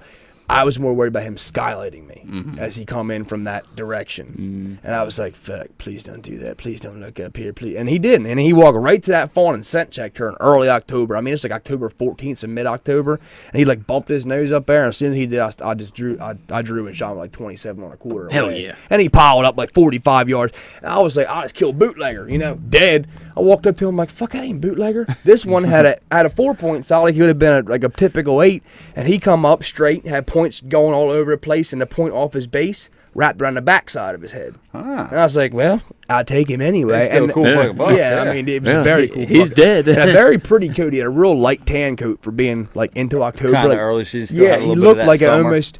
He didn't have thin hair, but he had funny colored hair, like really, really, really light tan. And not quite red, but No, it not red. I would just specifically say like light tan. Like even at that time, they're normally in my head darker. Like every doe was even darker than him. He almost shine in the sunlight. It was weird. every once in a while you see a deer that's got just a little off-color Yeah. coat, man. Yeah, for sure. I think that's fucking sweet. I'm attracted to them. Yeah, he's at the Maybe in a taxidermist. Yeah, sexual for sure. way. He's definitely a taxidermist. I got another question for you. So me being more early in my bow hunting career, Okay. I do a lot of studying, a lot. So how much do you ever hunt over like wetland swamps Yeah. Yeah. for whitetail? Yeah. Any luck? Yeah. Yeah. So Like those a lot- does come up out of a yeah, swamp. A lot of the And research they got I'm up on a doing, knob like this, and like literally the swamp, and it wasn't a sheer cut, but I mean it's pretty steep. However, it's only 10 foot of slope before it gets up to that top, but it's just a big knob right there. And when I set that stand, I figured, during the rut, it's probably a damn good place for him to run up and down this and checking out, being able to. It's all real thick along that field edge too, and I feel like it's a good staging area for him. And being at the deer out in the field feeding, I feel like that was a good place for a buck to run up and down that ridge. I would call it a ridge, but it's not really that much of a ridge. But it just looked for the topographical areas of that place. It was a higher point, and being a field right there, I figured, I was like, that's a really good spot for him to get up in there and be able to scent check everything. And that's where I set that tree stand at. And I mean, lo and behold, it worked out for me.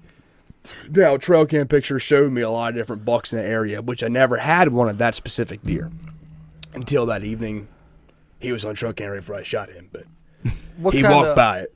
What kind of run and gun setups do you use? Do you use climbers? Do you use sticks? Climbers. What do you, I've done run and gun hang on setups. Absolutely, yeah. What's your preferred way to run and gun?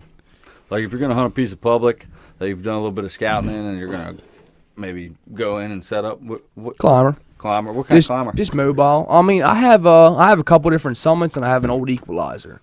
An old equalizer, man, that thing is the shit for when you're in like dogo, sick of deer hunting. Yeah. Because them trees go from this to this very quickly, and it's got these handles, and you can replace all the mechanics on it and whatnot, and it'll help you balance out as you get up there. Yeah, I love it. It's not the most comfortable stand to sit. Don't get me wrong, and it's kind of heavy. It is heavier than all my summits, but it is nice to climb with.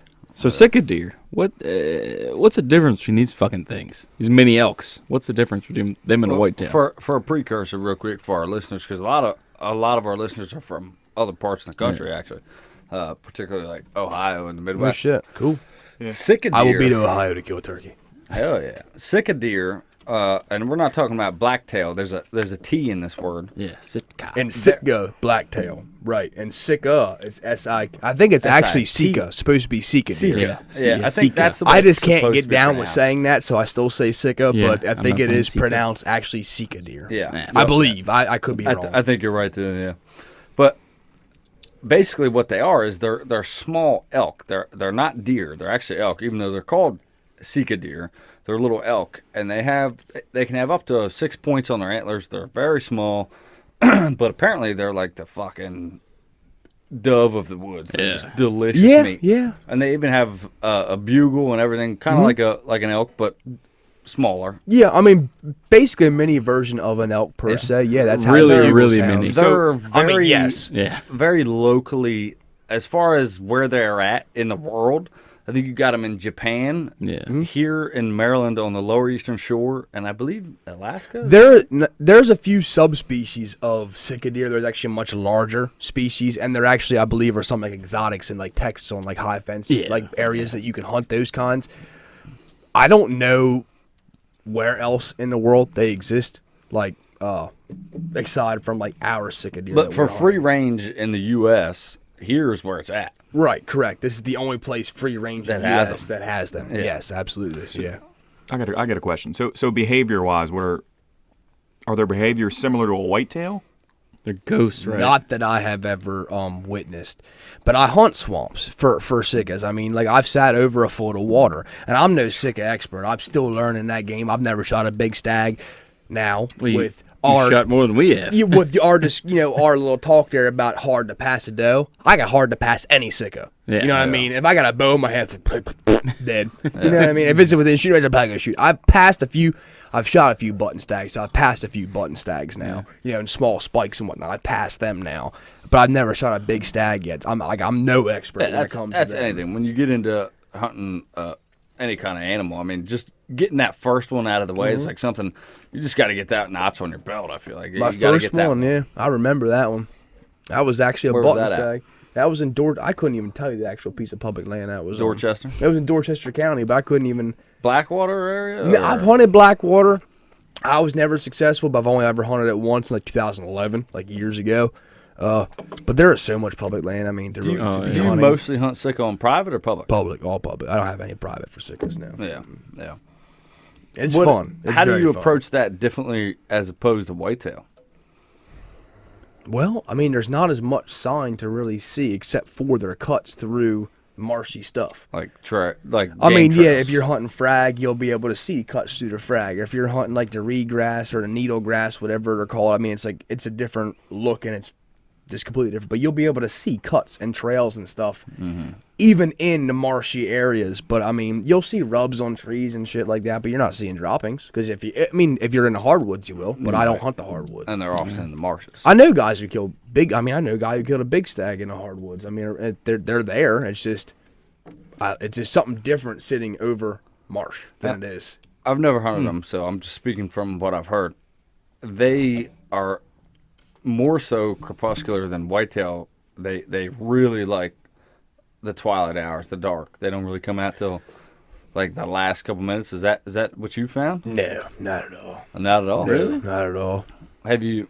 Well, elaborate, please. Well, I mean, a lot of them I've shot been late morning. I've shot 9:30, 10:30. Really? You'll see guys say their biggest stags come between 10 and 2, 10 and 12, 12 and 2, somewhere like in that range. A lot of just like a big old. Okay, so imagine a big old whitetail in a seeking phase. Yeah. Check, scent check, and bedding areas after he's been with his does during the morning or whatever. Yeah, 10 you know, you 10 find a.m. them right, them older bucks late cruising. You know, mid morning kind of stuff. Well, I mean, as far as that goes, I guess it contributes to sickest too, because like a lot of guys who I've seen shoot big stags will say, I mean, I shot this one, you know, and I don't know if it's pressure too, maybe when they're, you know, but a lot of guys are leaving the woods to go get lunch. Maybe they're driving, pushing deer without knowing they're doing it.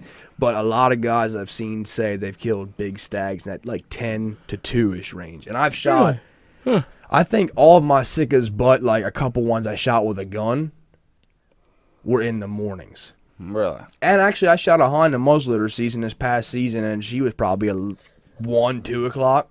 We made a move deeper into the marsh. So would it be safe to say for sicka deer, if you could pick mornings or evenings, you'd say mornings? Honestly, your best bet's an all-day sit. Really? Yeah. I mean, you could see a sicka deer at any point It's in a time. more- As far, I mean, I've more of seen attrition. them. Yeah, I've seen them at all times in the day. Really, Okay. I like mornings. Do you for call to sickas. them? I have. I'm not the greatest sicka deer caller yet. I'm still learning that part. That's how I mean, feel I about have the turkey. sickest seducer, and I'm pretty good with. I mean, on a bugle, I guess as good as I can sound. I think, and you know, the mews are pretty easy on it. I've tried a few other ones, but I haven't successfully called in a stag yet. But I also I get nervous when I'm up there because it's an open reed call, so you like put your teeth on it, you know, kind of. And I'm like, fuck, I don't want to make the wrong noise, you know. Yeah. So I kind of like, should I call it to him or not? It's almost like less is more. Yeah. Right, and I just kind of like cross my fingers he's working this way, but he usually doesn't. Obviously, never does. I've seen some good stags from East Down. I just have yet to get an opportunity to kill one. So what do you have? I know you said some Wyoming hunts. What do you have on the agenda for the year, man? So I applied for an antelope tag for a Type 1, which is any weapon. And the same thing with my mule deer. And the mule deer I applied for like a certain region. So he applied as a party for that. So it's quite a few, and it's of us going for mule deer. But I did draw my antelope tag for Unit 22. I don't know what that's going to turn out to be, but I used just different apps and information from previous years to show me how likely I would be to draw that tag. And I was like, I'm going to go for something that I'm likely to draw, antelope or not. You know, I want to be able to have antelope tag and possibly shoot one, but I want to have it in my pocket regardless. So I applied for an area that had pretty good draw rates for people with no preference points, no nothing like that. So that's what I did. I did draw that tag. I'm going to try to do it with a bow, but like I said, I'm not Opposed to shooting. I'm not opposed to shooting a rifle at all. I don't blame you there. My pride's not going to be there for that hunt. Not yet. Not until I at least get one under my belt. Yeah. And then I'll go back for a bow for sure. But that's antelope has been very high on my list. Very, very. As dumb as it is, yeah. That one's been very high up. That and a grizzly bear, or a brown bear. Or whatever. Well, you shot black bear, right? I have. I've shot 3. Yeah. 3. Yep. Holy shit. Shot 2 in Canada, 1 in Virginia. Now, is that okay? Canada, it's over bait, right? Is that fun? It's still fun because it's like, holy fuck, it's a bear. It's It's still fun. bait fun. Well, Yeah, it's still fucking fun. Get fucked. I mean, it still does that to you. Yeah. yeah. Still gets you going. My in the United States, Virginia black bear, no, that was totally different feeling. Yeah. It's like, okay, so with whitetails. All right, I'm gonna put this one in perspective. Like with whitetails, oh, a deer. Oh, a deer. Oh, another deer. And it still gets you going. But when you have a bear, then shooting range, archery range per se, holy fuck, that's a bear. Yeah. You know what I mean? It's Fuck he come that's from? real. That's an actual black bear. I'm about to kill this fucking thing, you know? It's just different. That's how I feel about turkeys, too. Turkeys are almost unreal to me every time it works out, or it gets close to working out, or whatever it happens to be. Every time I can make a gobbler commit or fool him some way, one way or the other, it's just damn. is this actually like happening? Hold on, let me fucking make sure this is real. That's That's how how- I feel about bears too, though. That's how I feel about turkey when they actually start responding to me. It's like, is this fucking real? Yeah. Of course, didn't get to fucking shoot them. That's a whole Thank you. other fucking story. I made you a believer. Turkeys are a whole new. That's way off from whitetails, man. That's a different kind of hunt. Yeah, it's a different kind of. It's you got to approach it totally different, which is it's new to me. You know what I mean? I haven't put any real time and effort into it. This year was the first year I'd say I actually tried to shoot a turkey. Right. Last year I think I went once, and that was We were hungover. we were hungover as piss. We went out to the woods. Me and John, we called a little bit for turkey, stood around, we're like, fuck this, dude. Let's get the fuck Yeah, out I've of been here. there, done that one, and I just definitely been there. What's done your go-to turkey call? Mouth, slate, that. Mouth scratch call, box? Yeah, You like the houndstooth. mouth? Yep, definitely Yeah, houndstooth. Yeah, I like the scratch box. Yeah, I mean, there's actually like, I have one of everything in my vest. But the call I ran this year was from Houndstooth Game Calls. It was a KB hen, and I had a couple other ones I played with here and there. But that one I really enjoyed it. I really enjoyed the low end to high end I got from my Yelps and my Clucks, and just it did some really good cutting on it, and it actually had some good purrs too. But I don't know. That's just the one I enjoyed the most, and I ran the most, and I killed actually every one of my birds. Yeah, I think the diaphragm, if you know what you're doing, is the most realistic. Yeah, and I spent a lot of time playing with the Practicing, diaphragm. yeah. Now, box call sounds good too. It has a lot of reach to it, and Yeah, a but- slate call has a lot of different play to it too. I mean, everybody has their own preference. But with those scratch boxes, when they're in close range, man, it's It's you hard to can't- move, Yeah, yeah. you can't but in get the light same enough. sense, I don't like calling to them when they're close. Then they're like, oh, Yeah, well, you 100 should yeah. be fucking standing right Yeah, there. you're right. Because I That caught a makes bird in sense. 10 yards. He had to come over top a ridge to find me, and he was like, as soon as he got to the top, didn't see hen, he was like, no. And I was like, too late, dead. I mean, they can really pinpoint exactly yeah. where Yeah. you It's are. like a deer, like- 100% exactly where you Yeah. are. So at that point, by the time he gets to within range of you, you should be shooting him. Well, unless you can't see him. But I don't like hunting too thick for turkeys either. A turkey sees. Deer smells, deer hears. No, a turkey hears too, don't get me wrong. Yeah. But a turkey sees. That's their primary source of Right. So staying alive. a deer, he can jump and bound and leap through thick stuff and hide in it. A turkey, as it's running, it's still looking. So, turkey hunting, are you a decoy guy or no decoy? No decoys. See, that goes. I'll run 'em. That's a big thing. I man. will run them, but I mean, I shot 4 turkeys this year, 2 in Virginia, 2 in Maryland. Then I called in one right to somebody's. I watched them shoot it. And it was shitty, man. It was did really that. cool though. Yeah. It was in Pennsylvania. It was really cool. I tried to do a 3-bird state, 3 states, 3 bird. Well, 3 state Grand Slam. kill Yep. this year for me anyway. Which I plan to travel a little bit come this spring. Maybe try for like a Merriam out west somewhere, or Rio somewhere. I want to kill a different subspecies, but I did call a bird right into their laps and they shot it, which it was still, I mean, they were very nice gentlemen about, I mean, they were like good sportsmen, and they were happy that I was as cool as I was about it happening. So like, I seen you walking over, I think I'm gonna be a real dickhead. And I was like, nah, dude, anytime I'm part of a turkey dying, where I get to see a turkey, That's I got to cool. watch that bird strut. I got to call him from the limb to the ground to them guys to shoot. And if they weren't there, he'd have been in my lap anyway. And It's still a plus That's for me. That's a great way to look at it, because we experienced the same exact thing this year on public land. That's we were calling a public turkey, land, and it happens. it got smoked in front of us. Yep. Of course, we're pissed off about it, but at the same time, hey, it's public land. It's fair game. They It got is as what it is. much And right to be there as you guys. if I was in the same situation as them, and somebody else was calling a turkey and they walked in front of me, guess what? I'm gonna ice that fucking turkey. Absolutely. Sorry, dude. It's fucking public land. Yeah, So for sure. it is what it is. But I still really enjoyed the experience of actually hearing it respond to Runsky's calls, and it was coming in, it was fucking hammering ass. It was really cool. It was You exciting. find that right bird that does that to you, that'll make you a turkey hunter. Yeah, that's Flat what out. that experience in itself, Killing like it I or said, not. was my first time like really having a good exchange with one, and that made me like, all right, look, I'm gonna turkey hunt until I kill a turkey.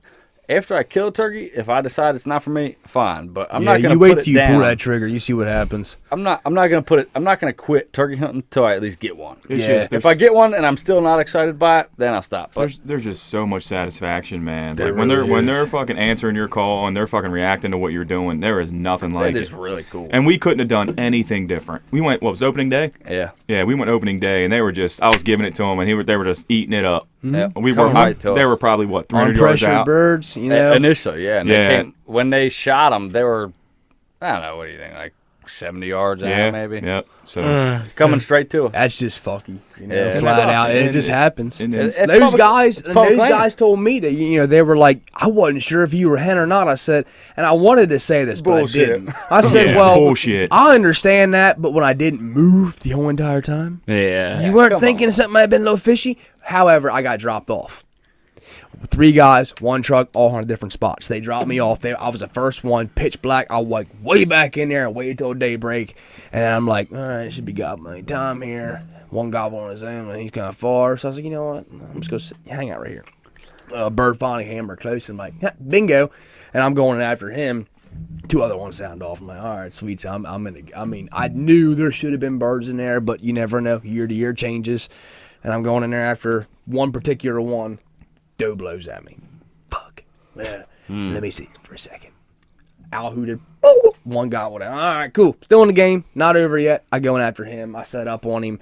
Real wide open woods, and he was on like a so ridge went down, flat, ridge go back up. Yep. Almost like a U, I guess you could say. Well, he was up on the edge where it benched off and got flat, and then it went back up again. Well, that far side was private, and I was like, well, I'll stay on this side. It's pretty open. It's still dark enough. I feel like he wouldn't have saw me, but why chance it? I like to get in tight. I do like to get in tight. I like to make moves. I like running gun style. I like mountains because you can do a lot more running and gunning in the mountains. You can use topographical features to really move in on birds a lot. You got humps, bumps, ridges, whatever. You can do a lot more moving in flat land without getting seen. I've done quite a few sneaks on birds to get in place because of that, So I felt comfortable where I was sitting, that he didn't see me, he wouldn't see me, and I'd be able to kill him from where I was. I was probably within 150 yards of the roost, and I just felt like that was good. That's So perfect. I stayed there, and oh man, I've got tight. I've got within 80 yards of the roost, and had one goblin like, oh my god, he knew he was there. You know what I mean? I've done it, and didn't kill that one, or whatever. But sometimes you get, roosted is roasted. You've heard that before. Oh, maybe? yeah. Okay, well, that's not always the case either, Sometimes it works, sometimes it don't. It's a fucking turkey, man. He doesn't think he just does. Yeah. That's just flat. He doesn't think he does. He has no rhyme or reason why the fuck he does what he does. But anyway, Yeah. I hear hens yelping behind, and I've been messing with this bird for a little while. I don't like to overcall the birds. Everybody overcalls to a turkey. They get fucking call shy real quick. Well, this was one of them ones that was not call shy to anything. I mean, it's Yep. hammering at everything. It's the best. And I'm just sitting there like, all right, I'm just going to shut up. He's going to walk right to my lap. Like, this one is going to die. This one is ready to fucking play. He ain't got no hens, no nothing. Well, hen yelped behind me, and I said, nah, I don't think that's a hen. That's not a hen. Did it again. Nope. Did it again. That's somebody imitating a Jake yelp. That's definitely a hunter. And they did it again. I was like, oh, well, is it? And then you're kind of nervous. Like, do I get up and, like, wave my arm or something? Maybe they'll see me. Because if they're hens, maybe they'll work to my advantage. But at the same time, if they're hens, maybe I should spook them off so he doesn't have multiple pieces of ass to come to, What if they go to him? Like, in nature, they typically do. Maybe they'll cut me off and they'll fuck me completely. So now I'm like, what do I do? What do I do? What do I do? And these guys work on past me. I'm like, well, maybe it is real hens because they're still moving. And I was like, well, maybe it's hunters because they're working on me, talking to this gobbler. And, they set up, I suppose, because once the call kind of stopped moving, I was like, that's hunters. That's for sure hunters. And then I heard that Jake yelp again. I was like, it's definitely hunters. Because I could, like, hear him trying to make a Jake yelp. Like, I could hear the inconsistencies in it. And turkeys don't sound the same. No hen sounds the same. Hens fuck up when they make noises. They do. They do all kinds of wacko shit. Well, I was pretty positive that was a hunter. And I seen a bird cross over a creek, and I was like, I'm about to find out if he's a hunter or not. And this dude struts for a second, gets out there, puffs his shit up, and then he stops, looks around, gobbles one more time, and then he takes like 3 or 4 more steps looking around for, okay, where are all these bitches that were just talking to me? Bow! Dead. Yep, I thought so. I fucking knew that was going to happen. God damn it. So I went over and congratulated, and it was a double beard. I mean, it was a really nice bird. Hell a yeah. very nice. I mean, it was a young bird for sure, small bird. Very pretty bird, though. Double beard. That's little cool. little hooks on him. I mean, mountain birds usually don't grow the best of spurs, but that's just my forte. That's where I want to be at when I'm hunting turkeys. Fuck And they were turkeys. cool-ass dudes. I can't complain about. I mean, I can complain because I didn't shoot the fucking turkey. I mean, I can complain all I want But to. at the same time, it's public land. It is what it is. You know what I mean? And they didn't know. I that's- got dropped off there. How the fuck were they supposed to know I was there? Yeah. And that's the beauty of it. I mean, we all have that possibility. I mean, Yeah, somebody else of course. might call a It buck in happens. front of us, might call a turkey in front of us. Right. And I mean, 9 times out of 10, one of us is going to capitalize on that, just like somebody else is going to. It's just shitty when So- it happens. Yeah, it I got- sucks. We It do does. something It on hurts. here that we call like a scenario, and basically, I wanted to do this one with you because I know you're familiar with hunting locally, and you even said you hunted Fair Hill. Yep.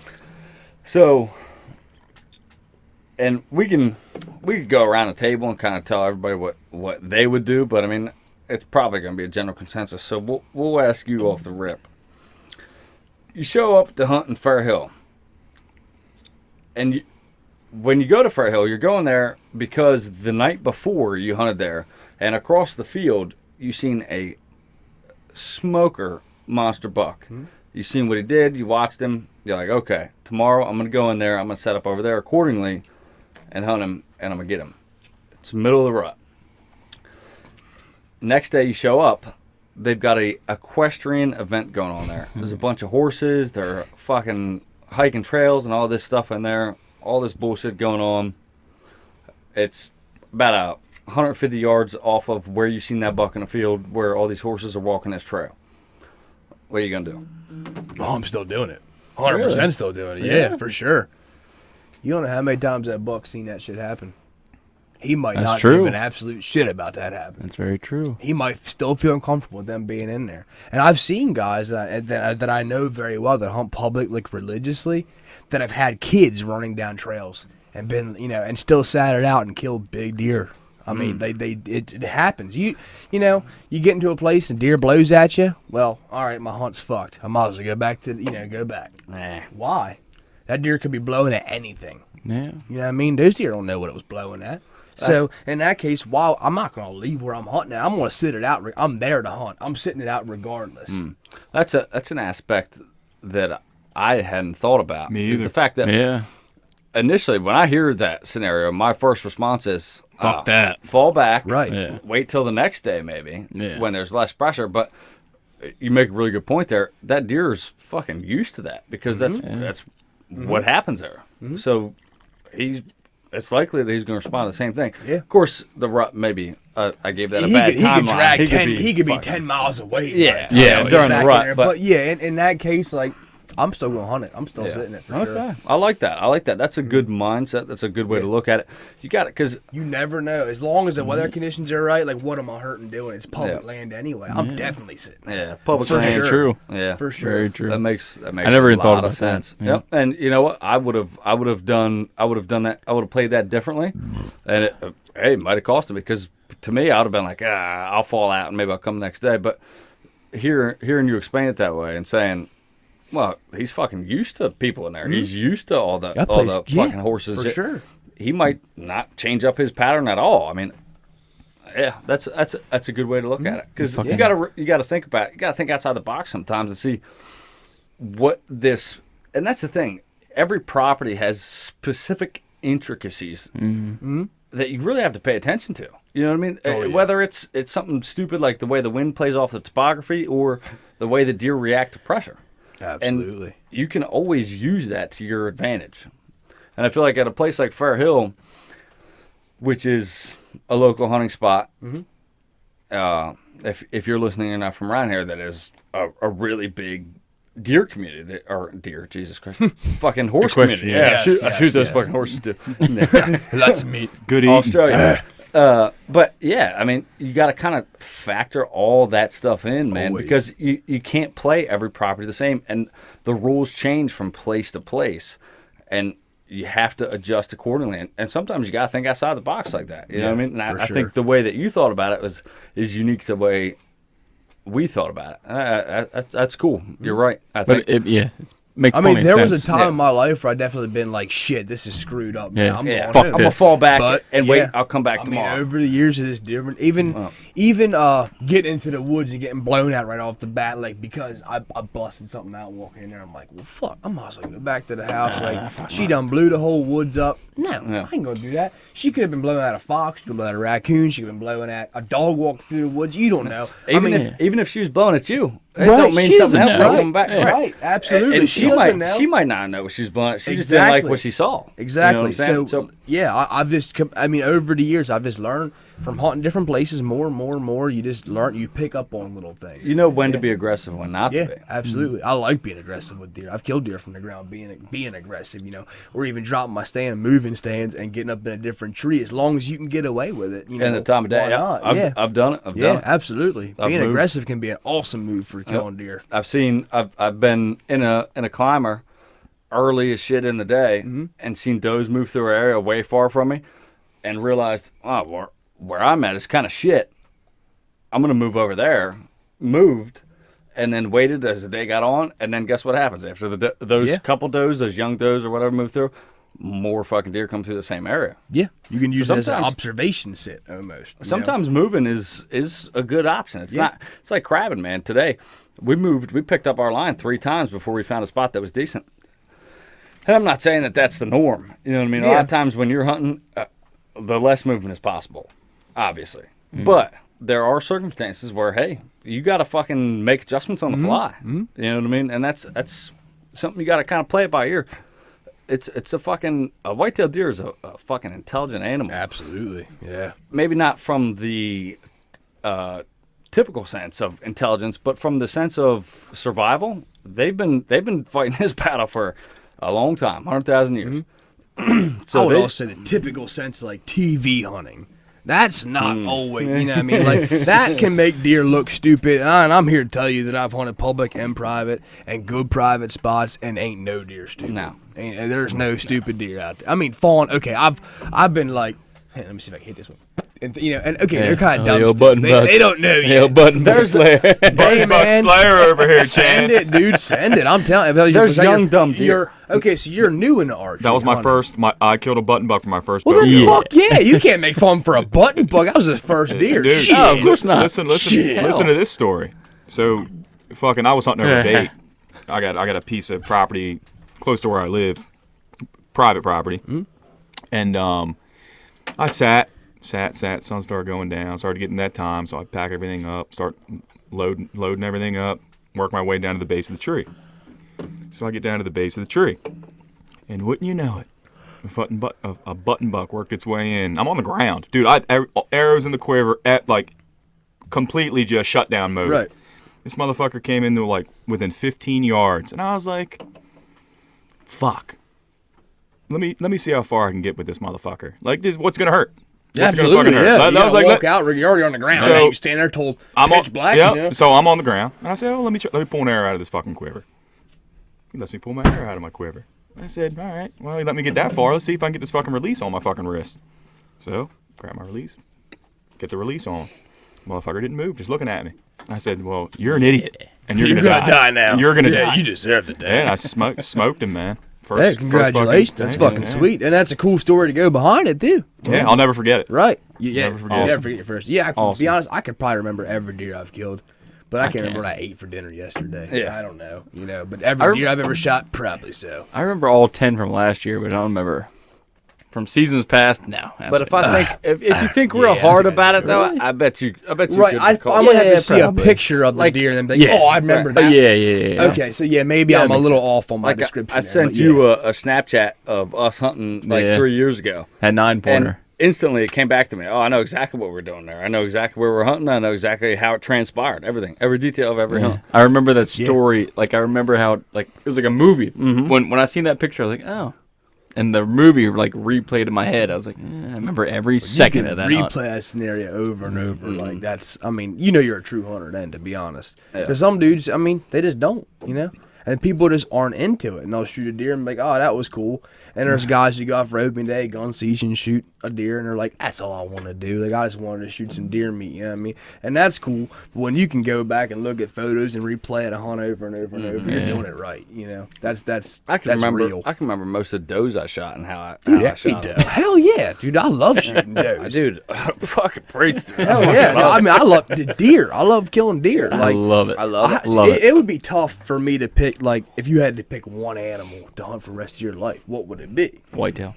See? Right. Have you hunted a black bear yet? No. Have you killed a turkey yet? No. So, I mean, it's just kind of hard for me to say. I mean, have you shot a sika yet? No. Okay, so with all that being said, whitetails are still, like, they're fighting everything in my head right now Yeah. to take the top spot. I Even love with the hunting variety whitetails. that you've hunted. Yeah, I love hunting whitetails. Now again, when I see a black bear in person and like you actually have a weapon to kill it and you have a tag to kill it, and it's legal. It's like, fuck, is this real? Hold up.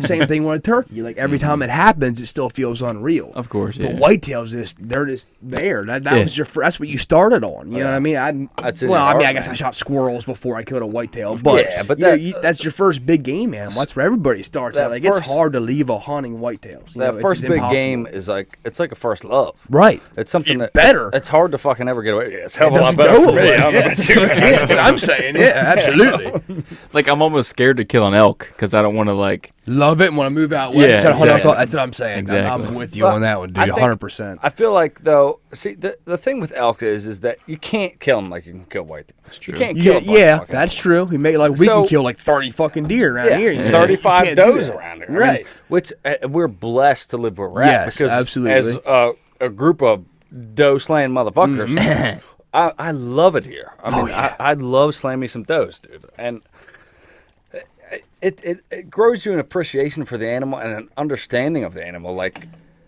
a lot of places, like shit, Pennsylvania, man, you gotta draw a buck, Yep, a doe You have tag to rather. apply for your doe tag. Really? Yep. Oh yeah, Pennsylvania. What? You get a buck, and then you have to apply for your doe tag. Yeah, I could have been. couldn't live there. one time. Yeah. It was pretty I mean- cool, but it's nothing to brag about. You know, he was like a 75-inch. He pointed out, I was you're dead. Nothing against like Pennsylvania or anything like that, but man, dude, if you're kind of close to Maryland, come on down, Like, because we got a lot of opportunity here for does. is You there do, any yeah. other state that has the bag limits that we do? I don't believe so. I'm almost certain. No, Yeah. No, I think I our... don't think so. really? Okay. No, our I bag don't- limits I don't are even crazy. think anybody's close to us. To Yeah. be truthful. No shit. We can shoot Yeah.